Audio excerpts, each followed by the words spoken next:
إن الحمد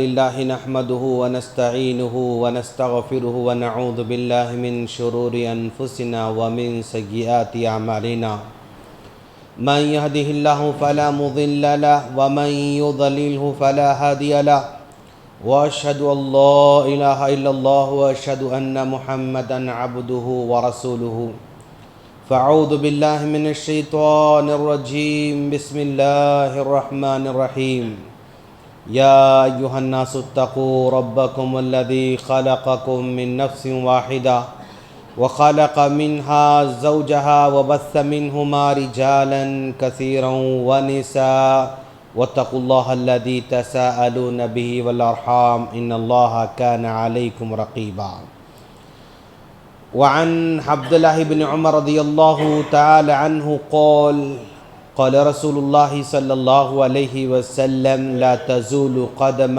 ابن آدم حتى يسأل عن خمس عن عمره فيما أفناه وعن شبابه فيما بلاه وعن ماله من أين اكتسبه وأين أنفقه وعن علمه ماذا عمل بعدما علم رواه الترمذی۔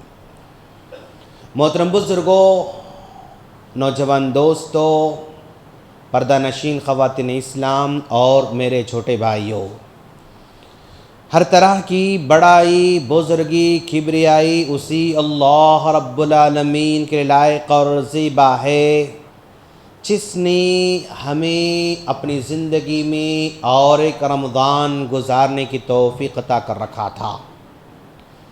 لاکھوں درود و سلام ہو جناب محمد رسول اللہ صلی اللہ علیہ وسلم پر، جن کو کامل نمونہ بنا کر، اسوہ حسنہ بنا کر ہم تمام کی طرف مبعوث فرمایا۔ سامعین کرام، یہ اللہ تبارک و تعالیٰ کا ہم لوگوں پر بہت بہت بڑا احسان اور کرم ہے کہ اس نے ہمیں رمضان کا مہینہ بخوبی عبادتوں میں، صیام میں، قیام میں، تلاوت میں گزارنے کا موقع عطا فرمایا۔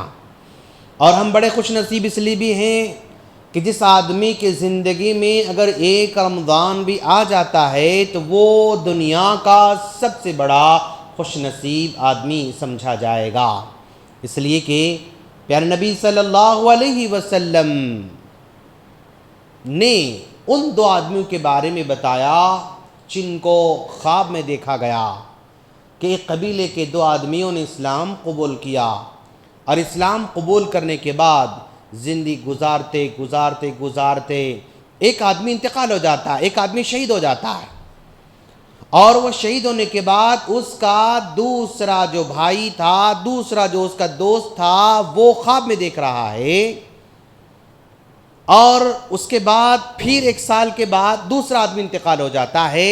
ان دونوں آدمیوں کو ایک تیسرا آدمی خواب میں دیکھ رہا ہے۔ خواب میں یہ دیکھ رہا ہے کہ جو آدمی بعد میں انتقال ہوا تھا وہ جنت میں پہلے جا رہا ہے، اور جو شہید ہوا تھا وہ جنت میں بعد میں جا رہا ہے۔ جب خواب کا تذکرہ اللہ کے رسول صلی اللہ علیہ وسلم کے سامنے کیا تو اللہ کے رسول صلی اللہ علیہ وسلم نے بتایا کہ جو آدمی فطری موت جو ہے مر گیا وہ پہلے جنت میں جا رہا ہے، جو شہید ہوا وہ بعد میں جنت میں جا رہا ہے۔ حالانکہ ہونا تو یہ چاہیے تھا کہ شہید پہلے جنت میں جاتا اور عام انتقال کرنے والا بعد میں جنت میں جاتا، لیکن یہاں پر الٹا اس لیے ہوا کہ عام موت مرنے والا آدمی شہید ہونے والے کے مقابلے میں اور ایک رمضان اس نے پا لیا، اور ایک رمضان پانے کی وجہ سے اس نے رمضان میں عبادتیں اور کرنے کے بعد وہ آدمی اتنا بڑا مقام حاصل کیا کہ وہ شہید سے پہلے جنت میں چلا گیا۔ تو پتہ یہ چلا اگر کسی آدمی کی زندگی میں رمضان مل جاتا ہے تو وہ شہید سے بڑھ کر مرتبہ حاصل کر سکتا ہے اگر رمضان سے فائدہ اٹھانے والا ہو تو۔ اور رمضان گزرا ہمارا، 4 طریقے کے لوگ ہمارے معاشرے کے اندر ہیں۔ کچھ لوگ ہیں رمضان سے پہلے بھی گناہ کرتے رہے، رمضان میں بھی گناہ کرتے رہے، رمضان کے بعد پھر گناہ کرنے والے ہیں، یہ دنیا کے سب سے بڑے بدنصیب لوگ ہیں۔ اور کچھ لوگ ہیں رمضان سے پہلے گناہ کرتے تھے، رمضان جیسی ہی آیا گناہ سے بچ کر تھے، اب رمضان چلا گیا تو پھر گناہ کرنے والے ہیں، یہ بھی بڑے بدنصیب لوگ ہیں، بڑے بدتمیز لوگ ہیں۔ اور تیسرے وہ لوگ رمضان سے پہلے گناہ کرتا تھا، رمضان آنے کے بعد اچھا بن گیا اور رمضان کے بعد بھی اچھا ہی رہنے والا ہے، تو یہ دنیا کا بہت بڑا خوش نصیب آدمی ہے۔ کیوں؟ رمضان نے اس کو بدل دیا۔ پیارے نبی صلی اللہ علیہ وسلم نے ممبر پر چڑھتے ہوئے نہیں کہا تھا کہ وہ آدمی تباہ ہو جائے جو رمضان پانے کے بعد بھی اپنے آپ کو سدھار نہ لے، رمضان پانے کے بعد بھی جہنم سے چھٹکارے کا ذریعہ نہ بنا لے، وہ آدمی بڑا بدنصیب ہے، تباہ ہو جائے۔ اللہ کے رسول نے کہا تو تیسرے وہ لوگ رمضان سے پہلے گناہ کرنے والا تھا، رمضان میں اچھا ہو گیا اور رمضان کے بعد بھی مسلسل اچھا رہے گا انشاءاللہ، یہ خوش نصیب آدمی ہے۔ اور چوتھی کیٹیگری کے وہ لوگ ہیں رمضان سے پہلے بھی نیک کام کرتے تھے، رمضان میں بھی نیک کام کرتے تھے، رمضان کے بعد بھی نیک کام کرنے والے ہیں، اور یہ دنیا کے سب سے بڑے خوش نصیب لوگ ہیں۔ اب ہم دیکھنا ہے کہ ہمارا گروہ کہیں پہلے لوگوں میں سے نہ ہو جائے کہ رمضان سے پہلے بھی گناہ، رمضان میں بھی گناہ، رمضان کے بعد بھی گناہ۔ اللہ کی پناہ، اللہ ہمیں ایسے لوگوں سے بچائے، اور ان لوگوں سے بچائے جو رمضان سے پہلے گناہ کرتا تھا، رمضان میں اچھے کام کرتا تھا، رمضان کے بعد پھر گناہ کرنے والا ہے، ایسے لوگوں سے ہم کو بچائے رکھے۔ کیوں؟ ہم نے رمضان پر ایمان نہیں لایا بلکہ اللہ پر ایمان لائے ہیں۔ رمضان چلا جائے گا لیکن اللہ ہمیشہ باقی رہنے والا ہے۔ اور بھائی ٹھیک ہے، رمضان سے پہلے گناہ کرتے تھے، اب ہم نے توبہ کر لیا، اب آئندہ نہیں کریں گے انشاءاللہ۔ اللہ ہم لوگوں کو ایسے لوگوں میں سے بنائے ماشاءاللہ۔ اور یہ رمضان جا رہا تھا اور رمضان سے لوگوں نے الگ الگ طریقے سے فائدہ اٹھایا۔ رمضان برکتوں کی رحمت نازل کرتا رہا، رمضان رحمت کی بارش نازل کرتا رہا، اور اس رحمت کو تھوڑی دیر تک آپ لوگ بارش تصور کیجئے، اور بارش تصور کر کے اس بارش کے پانی کو حاصل کرنا ہم چاہتے ہیں، اور حاصل کرنے کے لیے ایک آدمی بارش کے پانی کو حاصل کرنے کے لیے چائے کا چمچ لے کر کھڑا ہوا ہے، اور ایک آدمی چائے کا کپ لے کر کھڑا ہوا ہے، اور ایک آدمی گلاس لے کر کھڑا ہوا ہے، اور ایک آدمی لوٹا لے کر کھڑا ہوا ہے، اور ایک آدمی بالٹی لے کر کھڑا ہوا ہے، اور ایک آدمی بڑا بیرل لے کر کھڑا ہوا ہے، اور ایک آدمی بڑا گڑھا کھود کر کھڑا ہوا ہے کہ میں اس میں پانی بھر لوں گا۔ تو جو آدمی جو لے کر کھڑا ہوا اتنا ہی اس کو ملنے والا ہے۔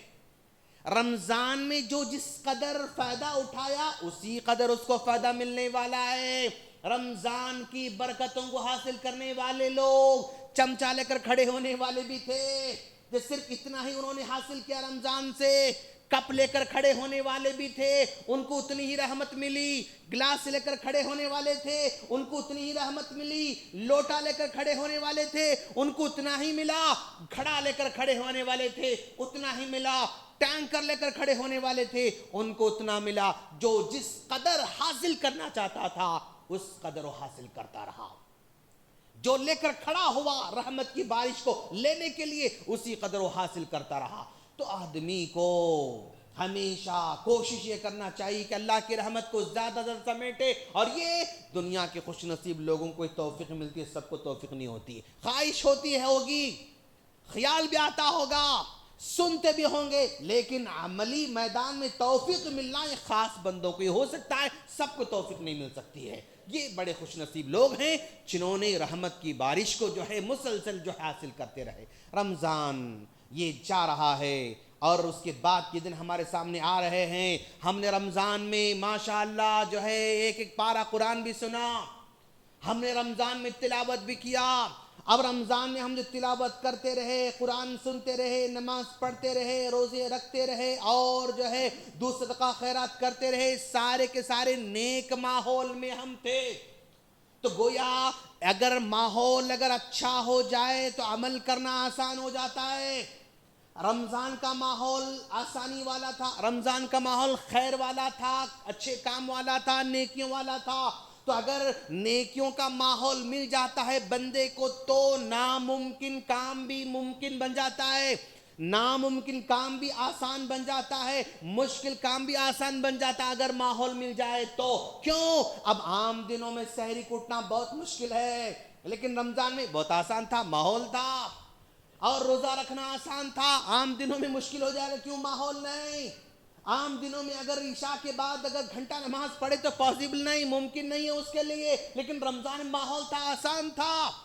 اور عام دنوں میں پیسے خرچ کرنا اس کے لیے آسان نہیں ہے، رمضان میں ماحول تھا، آسان تھا۔ تو گویا ایک مومن بندے کو اگر ماحول مل جاتا ہے اچھے کام کرنے کا تو اچھے کام کرنا اس کے لیے آسان ہوتے جاتا ہے۔ تو گویا ہم بھی کوشش کریں گے رمضان کے بعد بھی کہ نیکیوں کا ماحول کسی نہ کسی بہانے سے باقی رکھنا چاہیے، اچھے کام کے بہانے ہمیشہ باقی رکھنا چاہیے، اچھے کام کرنے کا ماحول اپنے گھروں میں پیدا کرنا چاہیے، خیرات کا ماحول گھر میں باقی رکھنا چاہیے، تلاوت کا ماحول گھر میں باقی رکھنا چاہیے، اور پیر جمعرات کے روزے کا ماحول گھر میں باقی رکھنا چاہیے۔ تو گویا اگر ہم ماحول کو باقی رکھیں گے تو انشاءاللہ دین پر عمل کرنا ہمارے لیے آسان ہو جاتا ہے۔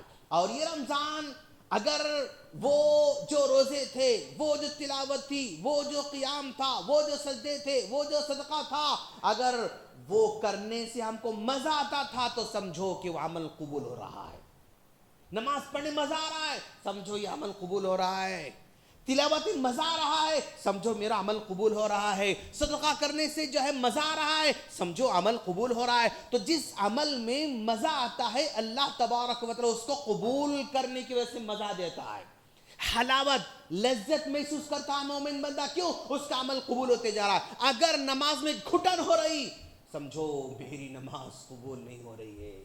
تلاوت کے لیے بیٹھتے ہی 10-20 وسوسے آ رہے ہیں، کام یاد آ رہا ہے، نکل کر جانا دل بول رہا ہے، سمجھو یہ تلاوت جو ہے میری اللہ تعالیٰ کے پاس قبول نہیں ہو رہی ہے۔ تو گویا نیک کام کرنے میں اگر گھٹن ہو رہی ہے، اچھے کام کرنے میں گھٹن ہو رہی ہے، نیک اور جو ہے اچھے کام کرنے والوں بیٹھنے میں گھٹن ہو رہی، تو سمجھو ہمارا عمل ضائع ہوتے جا رہا ہے اور ہمارا عمل قبول درجے کو نہیں پہنچ پا رہا ہے۔ تو بڑی خوشی کی بات ہے کہ اللہ تبارک و تعالی نے ہماری زندگی میں رمضان جیسا بہت عظیم مہینہ ماشاءاللہ عطا فرمایا۔ اب رمضان کے بعد ابھی ہمارے بچے بھی ہمارے ساتھ ہیں اور سارے بچے چھٹیوں میں جو ہے اپنے گھروں بیٹھے ہوئے ہیں، تو ایسے موقع پر رمضان میں ہم نے ماشاءاللہ ٹھیک ہے اپنے لیے ہم نے محنت کیا، ہم نے عمل بھی کیا، قیام بھی کیا، تلاوت بھی کی، صدقہ بھی کیا، اور زکوٰۃ بھی نکالا، فطرہ بھی نکالا، اور جو ہے اچھے ہم کام کرتے رہے۔ اب یہ اچھے کام کے دن ہمارے بچوں کے بھی آ رہے ہیں۔ اب ان دنوں میں ہمارے بچوں پہ بھی ہمیں توجہ دینے کی ضرورت ہے۔ اگر نہیں دو گے تو صرف ان کے ہاتھوں میں موبائل رہے گا، 11 بجے تک 12 بجے تک صرف ایک کارٹون دیکھنے والے ہیں، 1 بجے تک بھی بس وہ کارٹون دیکھنے والے ہیں، اور 2 بجے سو کر پھر دوبارہ صبح میں ظہر میں اٹھنے والے ہمارے بچے ہیں، ظہر میں اٹھنے والے، پھر ظہر میں کھانا کھانے کا پھر فون لے کر بیٹھنے والے ہیں۔ یہ اگر آپ کہیں بیٹا جاؤ کھیلنے جاؤ، کھیلنے میں نہیں جائیں گے بچے ہمارے۔ سائیکل دلا دو تب بھی سائیکل میں ان کو انٹرسٹ نہیں آئے گا، ان کو جو ہے اور جاؤ بیٹا چلو گراؤنڈ میں جائیں گے، وہاں بھی ان کو انٹرسٹ نہیں آئے گا۔ کیوں؟ یہ جو مانے بیٹھے جو یہ لذت دیتا ہے جو ہے چھوٹے بچوں کو، وہ لذت اس کو کھانے میں بھی نہیں آئے گی، وہ لذت کھیلنے میں بھی نہیں آئے گی، وہ لذت وہ اس کا سائیکل میں بھی نہیں آئے گی، وہ لذت گراؤنڈ میں اس کو نہیں ملے گی۔ کیوں؟ یہ ویسا بندے کو بنا دیتا ہے، ویسا بناتا ہے۔ بنانے سے پہلے ہمیں چاہیے کہ اپنے بچوں کی فکر کریں، اپنے بچوں کے لیے ماحول جو ہے تیار کریں کہ بھائی جیسے رمضان میں ہمارے لیے عمل کرنا آسان تھا، بچوں کو بھی تربیت کا ماحول پیدا کریں۔ اگر اس مسجد کے اندر سمر کیمپ نہیں ہے تو سمر کیمپ کا پلان بنائیں، 10 دن کا پلان بنائیں، 12 دن کا پلان بنائیں، 15 دن کا پلان بنائیں، 1 گھنٹہ 2 گھنٹے 1.5 گھنٹہ 3 گھنٹے یہاں پر سمر کیمپ رکھیں، اور آپ جس مسجد کے اندر مصلی ہیں اس مسجد کے ذمہ داروں کو آپ جو ہے ریمائنڈ کریں، آپ ان کو توجہ دلائیں، آپ ان کو جو ہے سمر کیمپ مسجدوں کے قائم کرنے کے لیے آپ ترغیب دلائیں۔ کیوں؟ ہم اپنے سے بڑھ کے ہمیں اپنے بچوں کی فکر کرنے کی ضرورت ہے۔ حالات ایسے گمبھیر بننے والے ہیں، حالات ایسے خطرناک آنے والے ہیں جس میں اگر آج ہم نے ان بچوں کو چھوڑ دیا تو سمجھو آنے والی نسل بہت بڑے مسائل کا شکار ہونے والی ہے، اور وہ خود سے ہینڈل نہیں کر پائے گی، خود سے مقابلہ نہیں کر پائے گی، خود سے اپنی مسائل کو سالو نہیں کر پائے گی۔ کیوں؟ اتنی کمزور جنریشن آنے والی ہے آنے والے دنوں میں۔ یہ جنریشن یہ ایک چاول کا تھیلا نہیں اٹھا پائے گی، یہ جنریشن چاول کا تھیلا 25 کلو کا تھیلا اٹھا کے نہیں رکھے گی، یہ آنے والی جنریشن وہ 20 لیٹر کا ڈبہ نہیں اٹھائے گی، یہ آنے والی جنریشن جو ہے یہاں سے اٹھا کر سامانیہ نہیں رکھے گی، یہ صوفہ سیٹ نہیں ہٹا سکے گی۔ ایسی جنریشن آنے والی ہے۔ اگر ہم اسی طرح ان کو پولٹری فارم کی طرح اگر ہم پالیں گے تو سمجھو یعنی حالات یعنی ان لوگوں کو کچل کر رکھنے والے ہیں۔ ایسی صورت میں ان بچوں کو ذرا سا دھیان دینے کی ضرورت ہے، تھوڑا سا ان کو اپنا ٹائم دینے کی ضرورت ہے۔ سمر کیمپ میں ان کو ایکٹیویٹی رکھیں، ماشاءاللہ مسجد کے اندر کافی بڑا صحن ہے، ان بچوں کو تھوڑا جو ہے تھوڑا پڑھائیں، تھوڑا ان کو کھیلنے دیں، تھوڑا انڈور گیم ان کو کھلائیں، تھوڑا بچوں کو کھلائیں، تھوڑا جو ہے پلائیں، کچھ کھانے کے لیے دیں، کچھ پینے کے لیے دیں۔ اگر جو ہے صبح میں اگر آنا ان کے لیے مشکل ہے، عصر سے کر عشاء تک رکھیں، عصر سے مغرب تک رکھیں، مغرب سے عشاء کے بعد 9 بجے تک رکھیں، کچھ نہ کچھ ان کے لیے ایک ایسا ماحول پیدا کریں جہاں بچے آ کر عقیدے کچھ باتیں سن سکتے ہیں، کچھ سیرت کی باتیں سنیں، کچھ دعائیں یاد کریں، کچھ احادیث یاد کریں، اور کچھ جو ہے واقعات سنیں، کچھ اور آداب سیکھیں، کچھ اخلاق سیکھیں۔ ایسا انتظام ہر مسجد کے ذمہ داروں کو کرنے کی ضرورت ہے۔ یاد رکھو آج سنگل پیرنٹس بھی کچھ نہیں کر پاتے ہیں، ماں کچھ نہیں کر پاتی، خواہش ہے اس کی میرا بیٹا اچھا رہے لیکن نہیں کر پا سکتی ہے، باپ کی خواہش ہے کرنا لیکن نہیں کر پاتا ہے۔ ایسے موقع پر اجتماعی طور پر کلیکٹیو انداز میں اگر ہم کچھ جو ہے یعنی یہ ان بچوں کو ہم پرووائڈ کریں گے سہولتیں تو ہی ہو سکتا ہے، ادروائز ہمارے بچے ضائع ہونے والے ہیں۔ اور یہی عمر ہے، یہی ایج ہے جس میں بچہ یعنی سمجھو آپ 10-12 سال تک آپ جو سکھائیں گے وہی اصل فاؤنڈیشن ہے۔ 12 سال کی عمر تک آپ بچوں کو جو سکھائیں گے وہی مرے دم تک ان کے کام آنے والا ہے۔ آپ ذرا غور کرو، آپ نے سونے کی دعا کب یاد کی تھی؟ آپ نے بچپن میں یاد کیا تھا، آج بھی یہی پڑھ رہے ہیں ہم۔ آپ نے جو ہے کھانا کھانے کی دعا کب یاد کیا تھا؟ آپ نے بچپن میں یاد کیا تھا اپنے مکتب کے اندر۔ آپ نے جو ہے سونے کی دعا کب یاد کیا تھا؟ آپ نے بچپن میں یاد کیا تھا۔ سورہ فاتحہ آپ نے کب یاد کیا تھا؟ بچپن میں یاد کیا تھا۔ سورہ اخلاص ہم نے کب یاد کیا تھا؟ بچپن میں یاد کیا تھا۔ سورہ کافرون میں کب یاد کیا تھا؟ بچپن میں یاد کیا تھا۔ مسجد میں آنے کی دعا کب ہم نے یاد کی تھی؟ بچپن میں یاد کی تھی۔ تو مرے دم تک وہی فاؤنڈیشن ہمارے پاس کام آنے والا ہے۔ آج اگر ہم ہر نماز میں سورۃ الفاتحہ پڑھ رہے ہیں تو وہ کسی مکتب کے استاذ کی دین ہے، وہ کسی مدرسے کے استاذ کی دین ہے، وہ کسی ٹیوشن کے استاذ کی دین ہے جس نے ہم کو سکھایا۔ آج بھی وہی ہم پڑھتے جا رہے ہیں۔ آج اگر ہم یہاں بیٹھ کر تلاوت کر رہے ہیں، پہلا پارہ پڑھ رہے ہیں، تو یہ تعلیم کہاں کی ہے؟ بچپن کے دوست۔ اس عمر میں آ کر قرآن پڑھنا شروع کرنے والے کون ہیں؟ بہت ہی ہو سکتا ہے ایک مسو میں 2-3 لوگ ہوں گے اس عمر میں آنے کے بعد قرآن پڑھنا شروع کیا انہوں نے۔ ایسا نہیں، عام طور پر ایسا نہیں ہوتا ہے۔ بچپن میں ہم نے تلاوت سیکھا تھا، آج ہم پڑھ رہے ہیں۔ تو 12 سال تک آپ جو بچوں کو دعائیں یاد دلائیں گے سمجھو وہی مرے دم تک ان کو یاد رہنے والے، وہی پڑھنے والے ہیں۔ اب جو ان کو آداب سکھاؤ گے مرے دم وہی آدابوں کو یاد رہنے والے ہیں۔ اب جو اخلاق ان کو سکھاؤ گے وہی مرے دم تک یاد رہنے والے ہیں۔ 12 سال تک ہمارے بچے اسپنج کی طرح ہوتے ہیں، اسپنج کی طرح ہوتے ہیں۔ یہ اسپنج پانی پر رکھو چوس لیتا ہے، شراب پہ رکھو چوس لیتا ہے، زہر پہ رکھو چوس لیتا ہے، دودھ پہ رکھو چوس لیتا ہے، شہد پہ رکھو چوس لیتا ہے، گندی نالی پہ رکھو چوس لیتا ہے۔ اس کا کام چوس لینا ہے، اسپنج کا کام چوس لینا ہے۔ جس کے ساتھ اٹیچ ہو جاتا ہے اس کو وہ جذب کر لیتا ہے۔ ویسے ہمارے بچے بھی اسپنج کی طرح ہوتے ہیں۔ اچھا ماحول دو اچھے بن جاتے ہیں، برا ماحول دو برے بن جاتے ہیں۔ اور یہ بچے اسپنج کی طرح ہے نا، یہ ان بچوں پہ ان کے دوستوں کا سب سے بڑا اثر ہوتا ہے۔ یاد رکھو، اپنے بچوں کے دوست آپ بہت زیادہ آپ ٹینشن نہیں لے سکتے، آپ کام نہیں کر سکتے، تو سب سے پہلا کام میرے بچے کا دوست کون ہے وہ دیکھنا ہے۔ آپ کا اثر زیادہ نہیں ہوگا لیکن دوست کا اثر بچے پہ زیادہ ہوگا. ماں کا اثر نہیں بھی ہوا لیکن دوست کا اثر بچے پہ ضرور ہونے والا ہے. آپ غور کرو دوست, کوئی بھی نوجوان ہے, 20 سال کا نوجوان ہے, سگریٹ پی رہا ہے, اسے پوچھو بھائی تم نے سگریٹ کیسے شروع کیا, تو کوئی بھی نوجوان سگریٹ پینے والا خود بخود کبھی سگریٹ پینا شروع نہیں کرتا. نہیں میرے دل میں میں شروع کرا, کبھی ایسا نہیں ہو سکتا. اس کا کوئی دوست سگریٹ پینے والا تھا, وہ بھائی ذرا دیکھو تو صحیح, ذرا چکو تو صحیح, ذرا کھینچو تو صحیح, ذرا وہ دوست کیسے پینا شروع کیا ہو. خود بخود کبھی کوئی نوجوان سگریٹ نہیں پی سکتا ہے, اکیلے میں شروع نہیں کر سکتا ہے. کوئی اس کا دوست تھا, شروع اس نے کرایا تھا. کوئی شراب پینے والا خود بخود شراب نہیں پی سکتا. شراب کی عادت خود بخود سٹارٹ نہیں ہو سکتی. اس کے کوئی سرکل میں شراب پینے والا ہے, وہ اس کو لت لگا دیتا ہے. خود بخود نوجوان کبھی نہیں کھاتا. اور جو زردے کا پان خود بخود کبھی نہیں کھاتا نوجوان, بس گیا زردے کا پان دو, ایسا نہیں ہو سکتا ہے. جا کر ڈائریکٹ زردہ لے کر کھا ہی نہیں سکتا نوجوان, ہو ہی نہیں سکتا ہے, اس کی فطرت میں نہیں. کوئی دوست ہے جو اس کو سادہ پان کھلاتا, انہیں زردے کھاتے رہتا. اس کو سادہ کھلاتے ایک مرتبہ جو ہے بھائی یہ بھی ذرا دیکھو, زردے کھلا دیتا اس کو. اس کو بھی ذرا چکو, یہ بھی اچھا ہے دیکھو. وہاں سے سادہ بڑھتے میٹھا آتے بڑھتے زردے میں آ جاتا. خلاص کہاں سے آیا, دوست کی وجہ سے آیا. تو یہ دوستوں کی جو کمیونٹی ہے نا, یہی سب سے بڑا پرابلم پیدا کر سکتے ہیں ہمارے بچوں کو.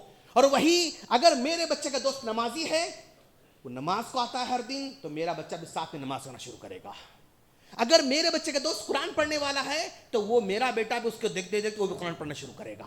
اگر میرے بچے کا دوست قاری ہے, اچھا قرآن پڑھنے والا ہے, اس کو گنگناتے ہوئے, اس کو پڑھتے ہوئے, لحن کو دیکھتے ہوئے میرا بچہ بھی لحن سے پڑھنا شروع کر دیتا ہے.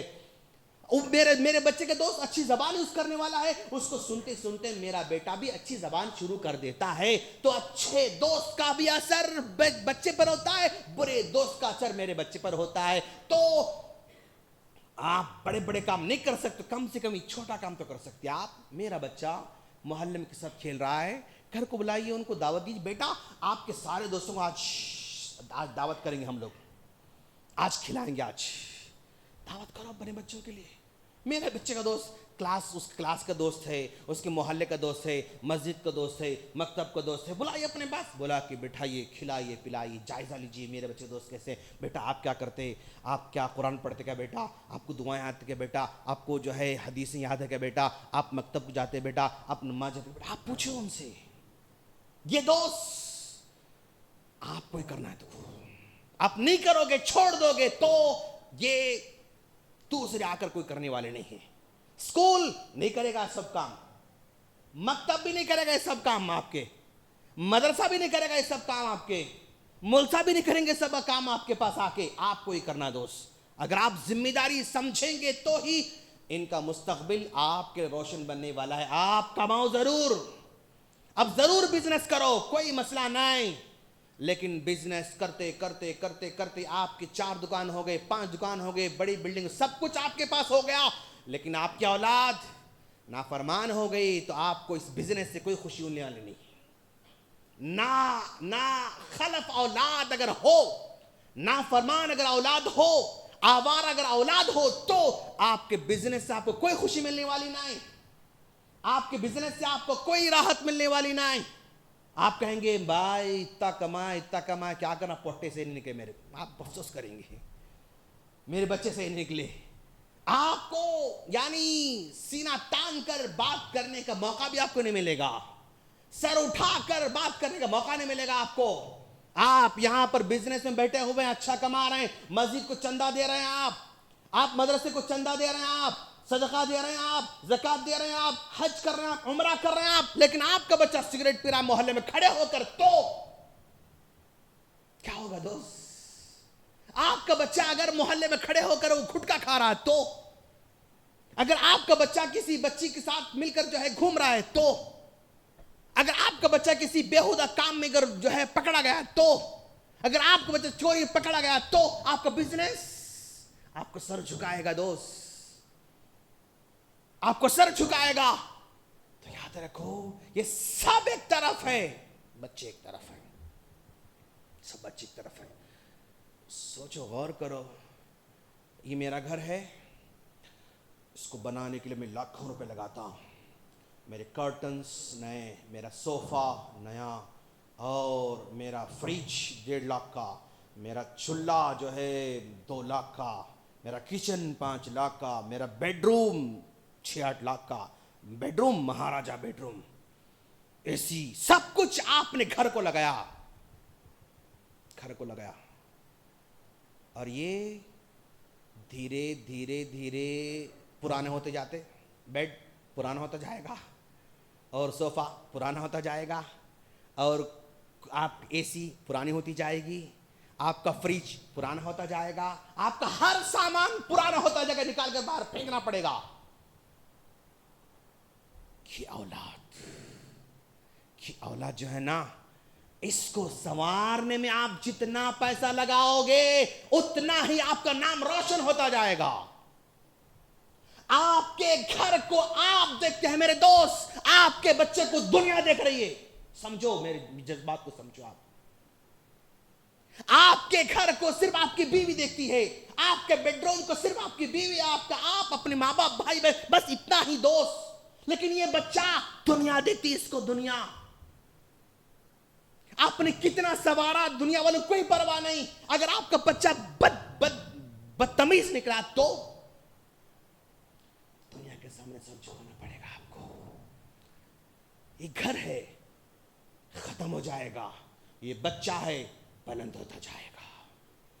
آپ کے مرنے کے بعد یہ گھر آپ کو کوئی نام روشن نہیں کرے گا، لیکن آپ کے مرنے کے بعد یہ بیٹا آپ کو روشن کر سکتا ہے، آپ کا نام روشن کر سکتا ہے آپ کا بیٹا. کیا آپ کی پراپرٹی آپ کو روشن کر سکتی؟ نو. کیا آپ کا کاروبار آپ کو روشن کر سکتا؟ نو.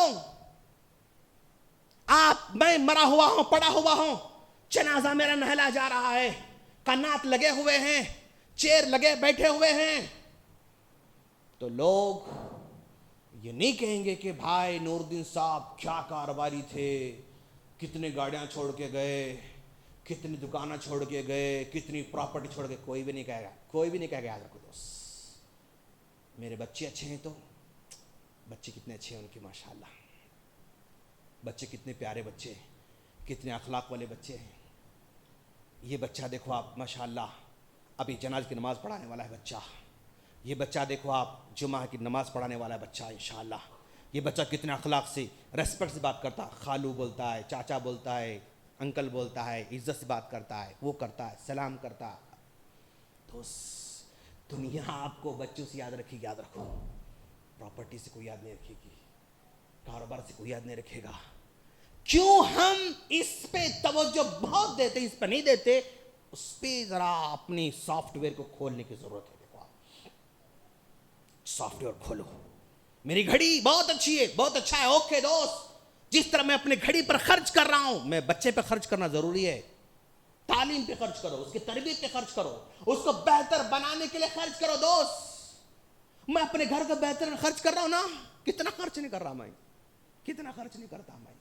رمضان پینٹ کرنے کے لیے خالی مزدوری، پینٹ والے کی 20,000 30,000 40,000 50 لاکھ روپے خالی مزدوری جاری. ذرا بھی غم نہیں ہوتا ہے نا، ذرا بھی غم نہیں ہوتا. بھائی میرا گھر چمک رہا، واو ماشاء اللہ. لیکن وہی قرآن پڑھانے والے ٹیوشن پہ 1 لاکھ روپے خرچ کر سکتے ہیں ہم لوگ، جس سے میرا بچہ قاری بنے گا، میرا بچہ بہت اچھا بنے گا. کیا بن جاتا ہے؟ 1 لاکھ روپے پورے سال میں خرچ کر سکتے ہیں ہم ٹیوشن پہ اپنے بچوں کے لیے؟ نو، پاسبل نہیں ہے. ایسا بدلنے کی ضرورت ہے دوست. ہم چلے جانے والے ہیں، اگلے 5 سال 6 سال 8 سال 10 سال بہت ہو گیا، اس کے بعد آؤٹ. اس کے بعد یہی بچے ہیں اس مسجد کے متولی بنیں گے، یہی بچے اس مسجد کے امام بنیں گے، یہی بچے اس مسجد کے وہ ذمہ دار بنیں گے، اس مسجد کے خطیب بنیں گے، یہ بچے مفسر بنیں گے، یہ بچے اچھا ڈاکٹر بنیں گے، یہ بچے ایماندار تاجر بنیں گے، یہ بچے ایماندار وکیل بنیں گے، یہ بچے ایماندار کاروبار کرنے والے بنیں گے، روشن کرنے والے بنیں گے انشاءاللہ. آج اگر نہیں بناؤ گے تو خود بخود بنیں گے. نہیں ہو سکتا ہے. کیوں؟ اچھی چیز خود بخود کبھی نہیں بن سکتی. اچھی چیز کو بنانا پڑتا. گھر میں سوتے رہو آپ کی باڈی بننے والی نہیں. گھر میں سوتے رہو آپ اچھے بننے والے نہیں. اس کے لیے آپ میں محنت کروں گا تو میں اچھا بنوں گا, میں نہیں کروں گا تو اچھا نہیں بن سکتا. اچھی چیز خود بخود کبھی بننے والی نہیں. یہ مائنڈ سیٹ لے کے چلو. ہم اللہ سے دعا کرنا چاہتے ہیں, باری تعالیٰ تو ہمیں اپنے دماغوں کھولنے کی توفیق عطا فرما, بیدار ہونے کی توفیق عطا فرما, سمجھنے کی توفیق عطا فرما, مسئلے کی نزاکت کو سمجھنے کی توفیق عطا فرما, اپنی فکر کے ساتھ ساتھ اپنی اولاد کی فکر کرنے کی توفیق عطا فرما. باری تعالیٰ ہمارے بچوں کے لیے بہتر سے بہتر انتظام کرنے کی توفیق عطا فرما. ہمارے بچوں کے لیے بہترین اساتذہ ملنے کی توفیق عطا فرما. ہمارے بچوں کو بہترین علماء ملنے کی توفیق عطا فرما. ہمارے بچوں کو بہترین ٹیچرز ملنے کی توفیق عطا فرما. ہمارے بچوں کو بہترین سکولز ملنے کی توفیق عطا فرما. ہمارے بچوں کو بہترین مدرسے ملنے کی توفیق عطا فرما. ہمارے بچوں کو بہترین دین کا ماحول ملنے کی توفیق عطا فرما. ان بچوں کو شیطان سے محفوظ فرما.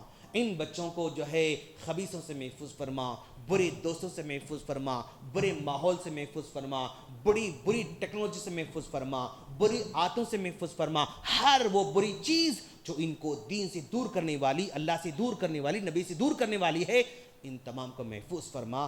آمین. وآخر دعوانا الحمدللہ رب العالمین.